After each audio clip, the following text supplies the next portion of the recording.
வாங்க வாங்க வாங்க அன்பு செல்லங்களா, கண்மணிகளா, நண்புக்குரிய மகள்மார்களே, மகன்மார்களே, பெரியவர்களே, நண்பர்களே, சகோதர சகோதரர்களே, எல்லாரும் சேமமாக சௌக்கியமாக இருக்கிறீங்களா? அது சீக்கிரமாக வரப்போகும் ஆண்டவராகிய இயேசு கிறிஸ்து வெகு விரைவில் சீக்கிரமாக வரப்போகிறார். உங்கள் தேவனை சந்திக்க நீங்கள் ஆயத்தப்படுங்கள். எனக்கு அருமையானவர்களே, காலங்கள் கொடுமையானவைகளாக இருக்கிறது என்று நம்மை சுற்றி நடக்கின்ற சம்பவங்களை பார்த்தா நமக்கு நல்ல அது வாயை திறந்து கத்துவதை போல இயற்கை சீற்றங்கள், வானிலையில் மாற்றங்கள் எல்லாமே உரத்த சத்தமாக கத்திக்கொண்டே இருக்கிறது. இதை நம்ம பார்க்க, கவனிக்க, அது ஒரு எச்சரிப்பாக எடுத்துக்கொள்ள தவறிவிடுகிறோம். தென் அமெரிக்கா கண்டத்தில் உருகுவே என்ற ஒரு தேசம் இருக்கிறது. அங்கே ஒரு குறிப்பிட்ட பட்டணத்தில், கடற்கரை ஓரத்தில் ஒரு வித்தியாசமான சிற்பக்கலை ஒன்று செய்யப்பட்டிருக்கிறது. மாரியோ இசாரஃபாபால் என்ற சில்லி நாட்டை சென்ற ஒரு மனிதர் ஒரு விசித்திரமான சிற்பக்கலை ஒன்று செய்திருக்கிறார். அது என்னவென்றால், இந்த மணலுக்கும் கடலுக்கும் ரொம்ப தூரம் இல்லாமல் ஒரு சிற்று தொலைவில் பார்த்தா இப்படி இந்த கடலுக்குள்ளிருந்து 5 விரல்கள் இப்படி எழும்பி வானத்தை நோக்கி பார்ப்பதை போல நல்ல உயரமான அளவில் அப்படி ஒரு சிற்பக்கலையை செய்திருக்கிறார். இது அங்க அந்த பீச்சுக்கு வருவோர் போவோர் எல்லாம் நின்று அப்படியே வேடிக்கை பார்ப்பாங்களாம். இது என்னது? கடலுக்குள்ளிருந்து இப்படி ஒரு கை, 5 விரல்கள் மாத்திரம், அதாவது தண்ணீரில் மூழ்கிற மாதிரி 5 விரல்கள் மாத்திரம் அப்படி வானத்தை நோக்கி இருக்கிறதே என்று எல்லாரும் ஆச்சரியத்தோடு பார்ப்பாங்களாம். என்னவென்றால், இந்த கடலின் ஆழத்துல அபாயம் இருக்கிறது, இங்கே வந்தா மூழ்கி விடுவீங்க, அதான் ஒரு மூழ்கிற கை, அபாயம், இவ்வளவு தூரம் வந்துடாதீங்க என்று சொல்லத்தக்க மூழ்கினோருக்கு ஒரு நினைவு சின்னமாக அது இருக்கிறது. அங்குள்ள மக்கள் அதற்கு லாமனோ என்று பெயர் வைத்திருக்கிறார்கள். அந்த பகுதிக்கு வருவர்கள் அதை பார்க்கும் பொழுதெல்லாம், ஐயோ, அங்க ஒரு சின்னம் இருக்கிறது, ஒரு அபாய சின்னம் இருக்கிறது, ஒரு நினைவு சின்னம் இருக்குது. அது என்னவென்றால், இந்த பக்கம் வந்துடாதீங்க, அந்த எல்லை வரைக்கும் வந்துடாதீங்க, இங்க பெரிய ஆபத்து இருக்கிறது என்று காண்பிக்கிறது. அதே போலவே நாம் வாழ்ந்து கொண்டிருக்கும் இந்த கடைசி நாட்கள்ல தேவனும் நமக்கு அந்த விரலை நீட்டி அங்க சிற்பக்கலை இருந்ததை போல தம்முடைய தீர்க்கதரிசிகள், மகாரிஷிகள் மூலமாக வரப்போகின்ற சம்பவங்கள் என்னென்ன நடக்கப் போகிறது அப்படி என்று ஒரு கையை காண்பித்து பேசுவதை போல நமக்கு பேசிக்கொண்டு இருக்கிறார். அதுல மிக குறிப்பாக ஒரு மகாரிஷி, தீர்க்கதரிசி, மதிப்புக்குரிய தேவ மனிதர் வின்சென்ட் சிவகுமார் அவர்கள் மூலமாக கடந்த ஜூன் மாதம் 2012 ஆண்டுல அநேக இயற்கையின் சீற்றங்கள் சம்பவிக்கும் என்று தேவன் வெளிப்படுத்தி பேசினார். அதில் ஒன்று, பின்னும் அந்த பலமான தூதன் காற்றுகளை வீச பண்ணி ஜனங்களை தத்தளிக்க பண்ணுகிறதும், வெள்ளங்களை கரை மீற பண்ணி நகரங்களை கவிழ்க்கிறதும், மழைகளை திரளாய் பொழிய பண்ணி ஜனங்களை தடுமாற பண்ணுகிறதும், மரங்களையும் மனிதர்களின் கைவேலைப்பாடான கட்டிடங்களையும் உயரமான கட்டிடங்களையும் சேதப்படுத்துகிறதுமான பலவான்கள் எங்கே என்றான். அப்பொழுது மலைகளில் நிற்கிறவர்களாக காணப்படாமல் மலைகளை விட்டு சற்றே உயரத்தில் வரிசை கட்டி நிற்கிற வெளிர் நீளமும் வெளிர் பச்சையுமான உடைகளை தரித்திருந்த மற்றொரு தூதர்களின் வரிசையிலிருந்து ஒருவன் முன்பாக பறந்து வந்து, அது நாங்களே, நாங்கள் காற்றின் மேலும் சமுத்திரம் தவிர பூமியின் திரளான தண்ணீர்களின் மேலும் மழையை தன்னிடத்தில் தக்க வைத்திருக்கும் மேகங்களின் மேலும் அதிகாரம் பெற்றிருக்கிறோம் என்றான். பாருங்க, பூமியில நடக்கிற அக்கிரமங்கள் நிமித்தம், பாவங்களின் நிமித்தம், அநீதிகளின் நிமித்தம் தேவனுடைய கோபம் தேசங்களின் மேல், கண்டங்களின் மேல், பூமியின் மேல் வெளிப்பட துவங்கிவிட்டது. இப்படிலாம் தேவன் செய்வாரா என்ற ஒரு கேள்வி உங்கள் மனதில் தோன்றலாம். இதற்கு பரிசுத்த வேதாகமத்தில் 2 விசேஷமான சம்பவங்கள் இருக்கிறது. அது என்னவென்றால், அங்கே ஆதியாகமம் என்ற ஒரு புஸ்தகம் இருக்குது. அதில் 6வது அதிகாரத்தில் தேவன் பார்க்கிறார், மனுஷனுடைய நினைவுகள் பொல்லாதவைகளாக மாறிவிட்டது. அவனுடைய நினைவுகள், வாயின் வார்த்தைகள், செயல்கள் அத்தனையும் பயங்கரதும் பொல்லாதமாய் மாறிவிட்டதுனால வாயினாலும் கற்பனையினாலும் செய்து பார்க்க முடியாத அளவுக்கு பாவங்கள் பயங்கர கொடுமை. நற்பலி செலுத்தும் பழக்கம் முதலில் அந்த நாட்கள்ல தான் வந்தது. ராட்சசர்கள் பூமியில உலாவினார்கள். பிலிசூனியங்கள், மாந்திரங்கள், ஒருவரை கொலை செய்வது, இவைகள் அத்தனையும் முதலில் அந்த நாட்களில் தான் வெளிப்படுத்தப்பட்டது. தேவன் யோசித்தார், இவைகள் எல்லாவற்றும் அழித்து திரும்ப ஒரு புதுமையை உண்டாக்குவோம் என்று சொல்லி, நோவா என்ற ஒரு மனிதனுடைய காலத்துல பூமி முழுவதும் ஒரு ஜல பிரளயம் வந்து எல்லா ஜீவன்களையும் அழித்தது என்று பரிசுத்த வேதாகமம் மாத்திரமல்ல, சரித்திரமும் நமக்கு சொல்லுகிறது. இது ஒரு காரியம். அடுத்த 2வது காரியத்தை நீங்க பார்த்தீங்கன்னா, அதே ஆதியாகம புஸ்தகத்துல 18வது அதிகாரத்துல அங்கே சோதோம் கொமோரா என்ற 2 பட்டணங்கள் சொல்லப்பட்டிருக்கிறது. அந்த காலத்துல அது சரித்திரபூர்வமாக இருந்தது என்று சாஸ்திரங்களும் நமக்கு சொல்லுகிறது. சரித்திரமும் அதை நிரூபித்து காண்பித்திருக்கிறது. அந்த பட்டணத்திலும் பயங்கரமான கொடுமைகள், காமத்துக்கே பேறு பெற்று உருவெடுத்த 2 பட்டணங்கள். சிறியோர் முதல் பெரியோர் வரை, ஆண் பெண் என்று வித்தியாசம் பாராமல், சிறு பிள்ளைகள் தானே என்று வித்தியாசம் பாராமல், மிருகங்களுக்கு கூட காம இச்சைகள் பாவத்தில் ஈடுபட்டு வாழ்கிற கொடுமையான மக்கள்.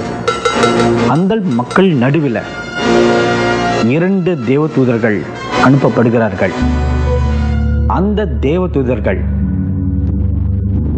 அங்க நடக்கிற அநியாயங்கள், அநீதிகள், அக்கிரமங்களை நேர்ல கண்ணால பார்த்து வானத்திலிருந்து கட்டளை இட, அக்னியும் கந்தமும் நெருப்பும் தீயும் அந்த 2 பட்டணங்கள் விழுந்து சாம்பலாய் போய்விட்டது என்று பரிசுத்த வேதாகம் சொல்லுகிறது.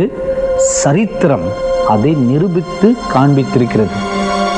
அதே போலதான் இந்த நாம் வாழும் இந்த கடைசி நாட்கள், இந்த நாட்களுக்கு கடைசி நாட்கள் என்று அழைக்கப்படுகிறது. பொல்லாங்கு, தீமை, அக்கிரமங்கள் பெருகிக் கொண்டே போகிறது. ஒவ்வொரு தேசத்திலிருந்தும் அந்த அக்கிரமங்களை, பாவங்களை தாங்க முடியாமல் தேசங்கள் வானத்தில், பரலோகத்தில், சொர்க்கத்தில் இருக்கிற தேவனை நோக்கி அது முறையிடுகிறது.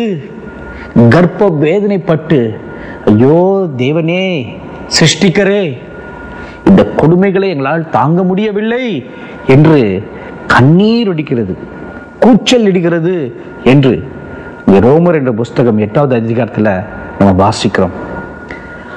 இது நிமித்தம் தேவன் நீதி உள்ள தேவன், நீதி உள்ள நியாயாதிபதி, தம்முடைய நீதி நிமித்தம் அக்கிரமத்தை அழிக்கும்படியாக இந்த கடைசி நாட்கள்ல எந்தெந்த தேசத்துல எங்கெங்க என்னென்ன நடக்கிறதோ அவர்களுடைய அநியாயங்கள் நிமித்தம் தண்டனைகள் வழங்க வேண்டும் என்று நியமித்து, சற்று முன்பு தேவனுடைய மகாரிஷி திருகரிசி அவர்கள் மூலமாக வெளிப்படுத்தப்பட்ட காரியங்களை நம்ம வாசிக்க கேட்டோம். அது எப்படி நடந்தது, நிறைவேறினதா இல்லையா, அல்லது எப்போது நிறைவேறும் என்ற கேள்விக்கு நமது தேசத்திலேயே சமீபத்தில் இருதயங்களெல்லாம் வேதனைப்படுத்தும்படியாக இந்த உத்தராகண்ட்ல நடந்த வெள்ளம், நதி புரண்டு, அது பாருங்க, அந்த தீர்க்கதரிசி மூலமாக தேவன் வழிபட்டப்போ அங்கே தேவதூதர்கள், இதற்காக நியமிக்கப்பட்ட தேவதூதர்கள் சொல்கிறார்கள், சமுத்திரங்களை அல்ல, ஆறுகள், நீர்கள், ஊற்றுகள் இவைகள் மேலேயே தேவனுடைய நியாயத்திற்பை வெளிப்படுத்தும்படியாக நாங்கள் நியமிக்கப்பட்டிருக்கிறோம், அவைகளை நாங்கள் நிறைவேற்றுகிறோம் என்று. உத்தராகண்ட்ல நடந்தது பாருங்க, பலத்த மழையின் காரணமாக நதிகள் தன்னுடைய எல்லை மீறி எத்தனை பெருவெள்ளம், எத்தனை அதிர்ச்சிகள், இவைகள் பலத்த உயிர் சேதம் உண்டாக்கினது. இன்றைக்கு வரைக்கும் உத்தராகண்டுடைய முதலமைச்சர் அவர்கள் கொடுத்த அறிக்கையின்படி 10,000க்கும் அதிகமானவர்கள் இன்னும் காணப்படவில்லையாம். அவர்கள் மரித்திருக்கலாம், ஆனால் அதிகாரப்பூர்வமாக அவர்கள் மரித்து விட்டார்கள் என்ற அறிக்கையிடாமல் இன்னும் நாங்கள் தேடிக்கொண்டே இருக்கிறோம் என்று அவர் அதிகாரப்பூர்வமாக பதில் அளித்துள்ளார். அது எத்தனை உயிர் சேதம், பொருள் சேதம், பண சேதம் எல்லாம் உண்டாக்கியிருக்கிறது. அது மாத்திரமா, இந்தியாவின் பல பகுதிகளிலும், அசாமில், கேரளாவில் வெள்ளங்கள் பெருகெடுத்து ஓடிக்கொண்டு இருக்கிறது என்று வானிலை விஞ்ஞானிகள் நமக்கு சொல்லிக் கொண்டு வருகிறார்கள்.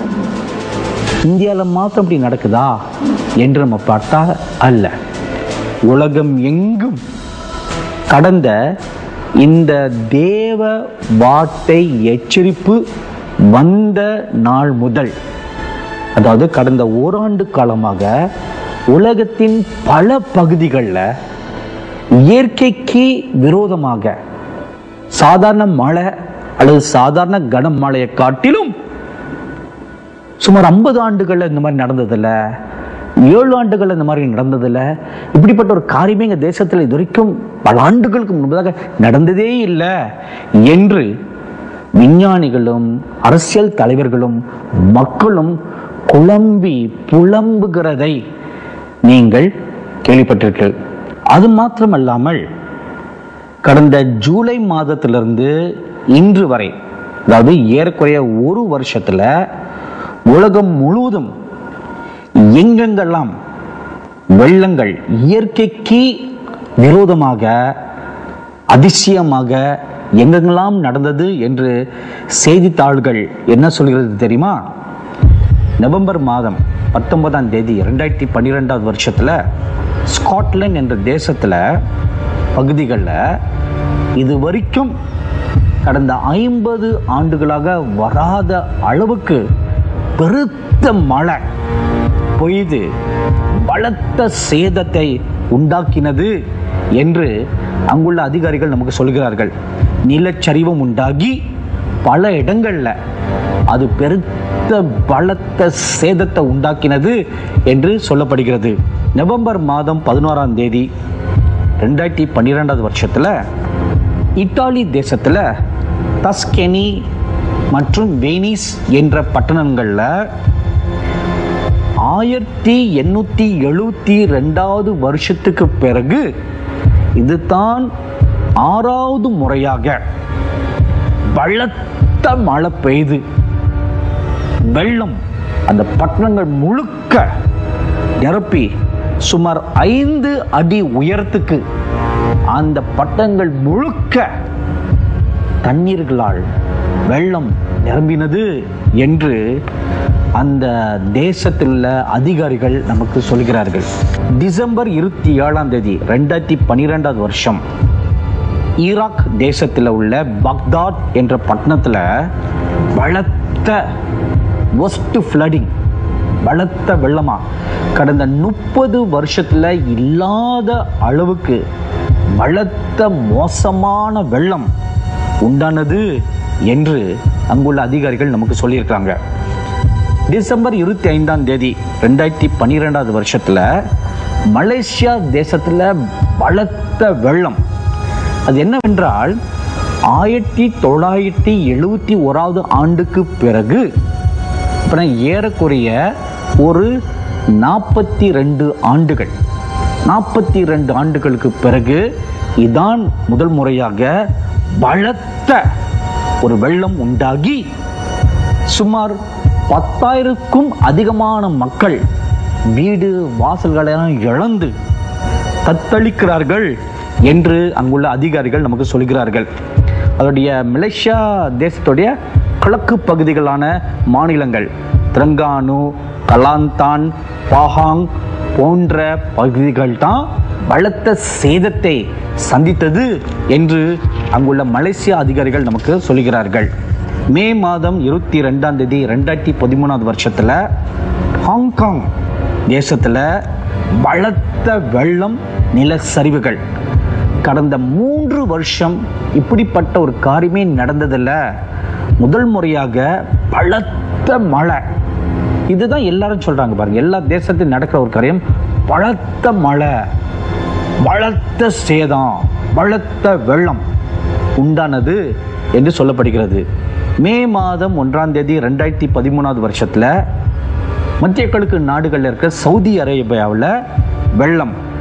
இது என்னவென்றால் அந்த பகுதிகளிலே கடந்த 1/4 நூற்றாண்டுக்கு பிறகு இப்படிப்பட்ட பலத்த சேதம் உண்டாகி இருக்கிறது என்று அங்குள்ள அதிகாரிகள் நமக்கு சொல்கிறாங்க. ஏப்ரல் மாதம் 2013 வருஷத்துல அர்ஜென்டினா என்ற தேசம், தென் அமெரிக்காவில் இருக்கிற அர்ஜென்டினா தேசத்துல இது வரைக்கும் இது கொஞ்சம் worst ஆயிடுச்சு. கடந்த 100 ஆண்டுகள்ல இப்படிப்பட்ட ஒரு மழையே நடந்தது இல்லையா. 100 ஆண்டுகளுக்கு பிறகு இப்படிப்பட்ட ஒரு கனத்த மழை பெய்து வெள்ளம் இந்த தேசம் முழுக்க பல பட்டணங்கள்ல, குறிப்பாக பியூனஸ் ஏரிஸ் என்ற பட்டணத்துல பலத்த வெள்ளம் உண்டாகி சுமார் 2.5 லட்சம் மக்களுக்கு பவர் இல்லாம, கரண்ட் இல்லாம தத்தளித்தார்கள் என்று அந்த அதிகாரிகள் நமக்கு சொல்கிறாங்க. ஜூன் மாதம் 3 2013 வருஷம் ஜெர்மனி தேசத்துல வெள்ளம், பலத்த வெள்ளம் உண்டாகி ஜெர்மனி தேசத்தில் இருக்கிற பவரியா என்ற பகுதிகள் தான் அதிகமாக பாதிக்கப்பட்டது என்று அங்குள்ள அதிகாரிகள் நமக்கு சொல்றாங்க. இது வரைக்கும் இப்படிப்பட்ட ஒரு காரியம் நடந்ததே இல்லை. இதை நீங்க கேட்டா ரொம்ப அதிர்ச்சி அடைவீங்க. இதற்கு முன்பு இப்படிப்பட்ட தண்ணீரின் அளவு பெருகினது எப்ப தெரியுமா? 1501 வருஷத்துலயா. அதை கேட்கும் பொழுதே இருதயத்துல ஒரு நடுக்கம் உண்டாகிறது.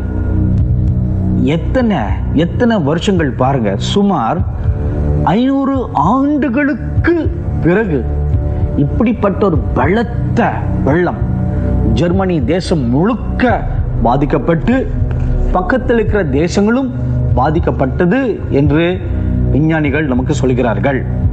ஜூன் மாதம் 1 2013 வருஷத்துல ஆஸ்திரேலியா தேசத்தில் இருக்கிற மெல்பர்ன் என்ற பகுதிகளும் வெள்ளம் உண்டாகி சேதம் நடந்தது என்று சொல்கிறார்கள். மே மாதம் 23 2013 வருஷத்துல ஐரோப்பாவில் இருக்கும் நார்வே என்ற தேசத்திலும் பலத்த வெள்ளம் உண்டானதாம்.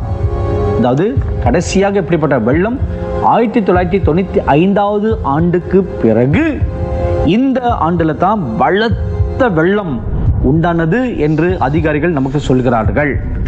எனக்கு அருமையானவர்களே, அதே போல ஜூலை மாதம் 9 2013 வருஷத்துல கனடா தேசத்துல இருக்கிற டொரண்டோ என்ற பட்டணத்திலும் பலத்த வெள்ளம் உண்டாகி பலத்த சேதம் நடந்தது என்று அதிகாரிகள் நமக்கு சொல்கிறார்கள்.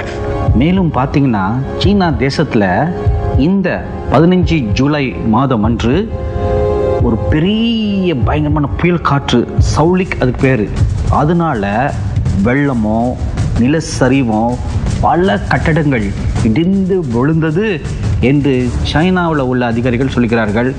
சிச்சுவான் என்ற மாநிலத்தில் பயங்கரமான வெள்ளம் தோன்றி 300க்கும் அதிகமான பேர்கள் மரித்திருக்கலாம் அல்லது காணாமல் போய்விட்டார்கள் என்று சீனா தேசத்தின் அதிகாரிகள் நமக்கு சொல்கிறார்கள்.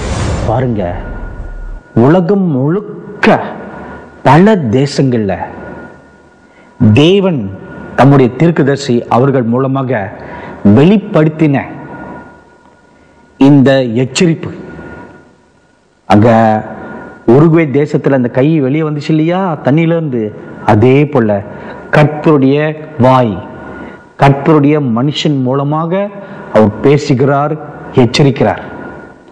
இப்ப இதுல இருந்து நம்ம தப்பிக்க முடியுமா? இப்படிப்பட்ட சேதங்கள் இனி வருமா? வரும், அதிகரிக்கலாம். இவைகளிலிருந்து நாம் தப்பித்துக் கொள்ள முடியுமா? தேவனுடைய கோபத்தை நாம் மாற்றுவதற்கு ஒரே ஒரு வழிதான் உண்டு. நாம் எல்லாரும் நம்மை தாழ்த்தி கொண்டு வானத்தையும் பூமியும் படைத்த உண்மையான தேவன், அந்த எம்பெருமானாகிய இயேசு கிறிஸ்து அவரை நோக்கி, எங்களுக்கு மனம் இறங்குங்க, நாங்கள் பாவம் செய்துட்டோம், நாங்கள் அக்கிரமம் செய்துட்டோம், நாங்கள் அநியாயம் செய்துட்டோம், மெய்யான தெய்வமாகிய உண்மையை நாங்கள் மறந்துவிட்டு வேறு எதையோ சிருஷ்டிப்பையும் உயிரற்ற பொருள்களையே நாங்கள் தெய்வமாக எண்ணி வணங்கி கொண்டு இருக்கிறோமே என்று நாம் பாவங்களை விட்டு அக்கிரமங்களை விட்டு எல்லாரும், எந்த இனத்தை சேர்ந்தவர்களாக இருக்கலாம், எல்லாரும் நோக்கி கதறினாள். தேவனுடைய இரக்கம், மனதுருக்கம், கிருபை நமது தேசத்தின் மேல சேமத்தை உண்டு பண்ணும். அங்கே 2 நாளாகமம் என்ற ஒரு புஸ்தகம் இருக்கிறது. அது 7வது அதிகாரம் 14வது வசனம் என்ன சொல்கிறது தெரியுமா? என் நாமம் தரிக்கப்பட்ட என் ஜனங்கள் தங்களை தாழ்த்தி ஜெபம் பண்ணி என் முகத்தை தேடி தங்கள் பொல்லாத வழிகளை விட்டு திரும்பினால், அப்பொழுது பரலோகத்தில் இருக்கிற நான் கேட்டு அவர்கள் பாவத்தை மன்னித்து அவர்கள் தேசத்துக்கு சேமத்தை கொடுப்பேன். பாருங்க, நாம் பிரார்த்தனை செய்தால் பரலோகத்தில் இருக்கிற தேவன் அந்த பிரார்த்தனையை கேட்டு நாம் பாவங்கள், அக்கிரமங்கள், அநியாயங்கள் அத்தனையும் மன்னித்து நமது தேசத்துக்கு சேமத்தை கட்டளையிடுவார் என்று இந்த தேவ வார்த்தை நமக்கு சொல்கிறது. மற்றும் ஆண்டவராகிய இயேசு கிறிஸ்துவும் இப்படியும் சொல்லியிருக்கிறார். ஆகையால் இனி சம்பவிக்க போகிற இவைகளுக்கெல்லாம் நீங்கள் தப்பி மனுஷகுமாரனுக்கு முன்பாக நிற்க பாத்திரவான்களாக எண்ணப்படுவதற்கு எப்பொழுதும் ஜெபம் பண்ணி விழித்திருங்கள் என்றார். பாருங்க, ஆண்டவராகிய இயேசு கிறிஸ்துவும் இதே வார்த்தையை தான் சொல்லியிருக்கிறார். வரப்போகும் இந்த கோபத்துக்கு நாம் தப்பித்துக் கொள்ளும்படியாக, உயிர் பிழைக்கும்படியாக நாம் அக்கிரமங்களை விட்டு விழித்திருக்கணுமா? விழித்திருப்பதுனா என்ன? நம்மை நோக்கி பார்க்கணும், நம்மை சுற்றி பார்க்கணும். நம்மை சுற்றி அக்கிரமங்கள் இருக்குதா, அநியாயங்கள் இருக்குதா, நமக்குள்ள அக்கிரமம் இருக்குதா, அநியாயம் இருக்குதா, நமது வீட்டில், நம்முடைய திருச்சபையில், நமது ஊரில், வாழ்க்கையில், குடும்பத்தில் இருக்குதா என்று பார்த்து அவர்களை விட்டு நாம் மனம் திரும்பினாள், கோபத்திலிருந்து, பேர் அழிவுகளிலிருந்து, கோபாக்கினிலிருந்து நாம் காப்பாற்றப்படுவோம். தேசம் சேமத்தை காணும். இப்பொழுது நம்ம எல்லாரும் பிரார்த்தனை செய்யலாமா? எல்லாரும் எழுந்து முழங்கால் பண்ணிடுங்க. நம் தேசத்துக்கு தேவன் சேமத்தை கட்டளையிடும்படியாக நம் பாவங்களை அறிக்கை செய்து, நம்முடைய அக்கிரமங்களை அறிக்கை செய்து, நம்முடைய தேசத்தின் மேல காணப்படுகின்ற அக்கிரமங்கள், பாவங்களை அறிக்கை செய்து, சாபங்கள் நீக்கப்படும்படியாக நம்ம எல்லாரும் சேர்ந்து இந்த விசேஷமான நிகழ்ச்சியில நமக்காக அல்ல, தேசத்துக்காக, தேவனுடைய இரக்கம் பெறுவதற்காக, நாமும் வரும் கோபத்திலிருந்து தப்பித்துக் கொள்ளும்படியாக நம்ம எல்லாரும் சேர்ந்து பிரார்த்தனை செய்யலாமா? நான் பிரார்த்தனை செய்யும்பொழுது நீங்களும் உங்கள் வாயை திறந்து வானத்தை நோக்கி கரங்களையும் உயர்த்தி கண்ணீரோடு பிரார்த்தனை செய்வீர்களா? நாம் பிரார்த்தனை செய்யலாமா? மகா பரிசுத்தமுள்ள வானத்தையும் பூமியும் படைத்த மகா நீதியுள்ள நியாயாதிபதியாகிய எங்கள் ஆண்டவராகிய கர்த்தாவே, உமது வழிகள் நியாயமானவைகள் என்று உமது வார்த்தை சொல்கிறது. உம்முடைய வழிகள், உம்முடைய நீதிகள் சத்தியமானவைகள் என்று உமது வார்த்தை எங்களுக்கு சொல்கிறது.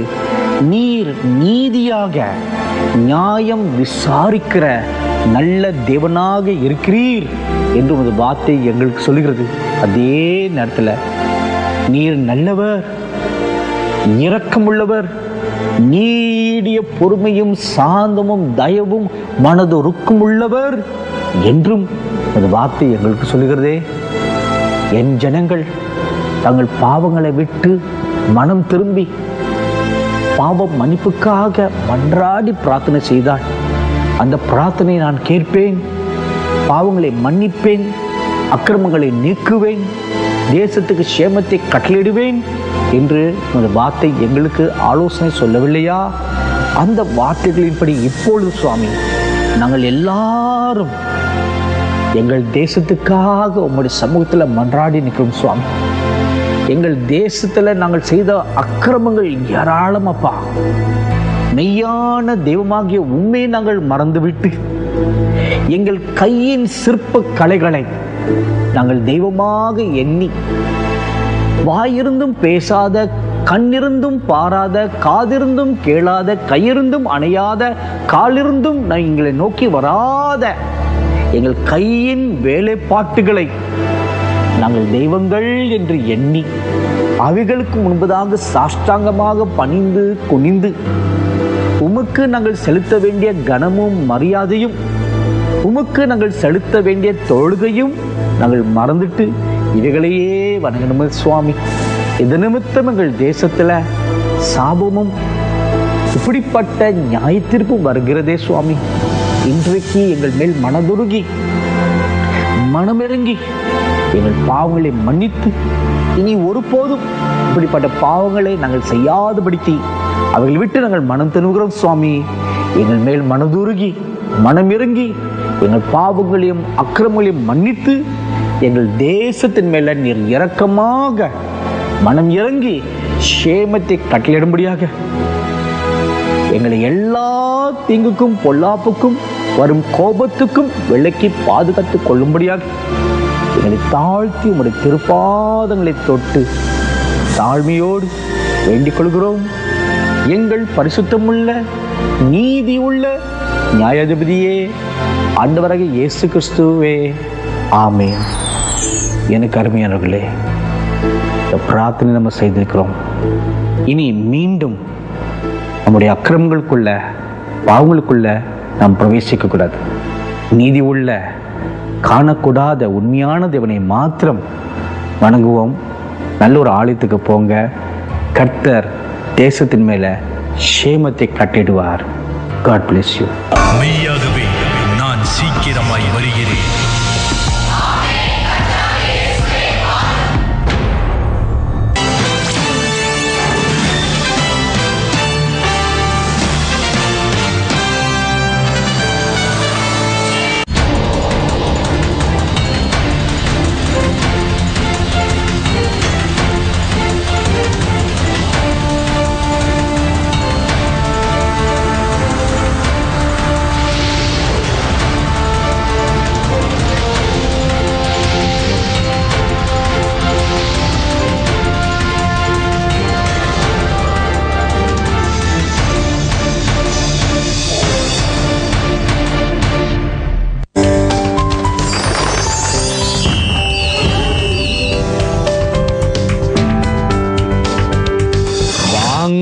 வாங்க வாங்க அன்பு செல்லங்களா, கண்மணிகளா, அன்புக்குரிய மகள்மார்களே, மகன்மார்களே, பெரியவர்களே, நண்பர்களே, சகோதரர்களே, எல்லாரும் சௌக்கியமாக சந்தோஷமாக இருக்கிறீங்களா?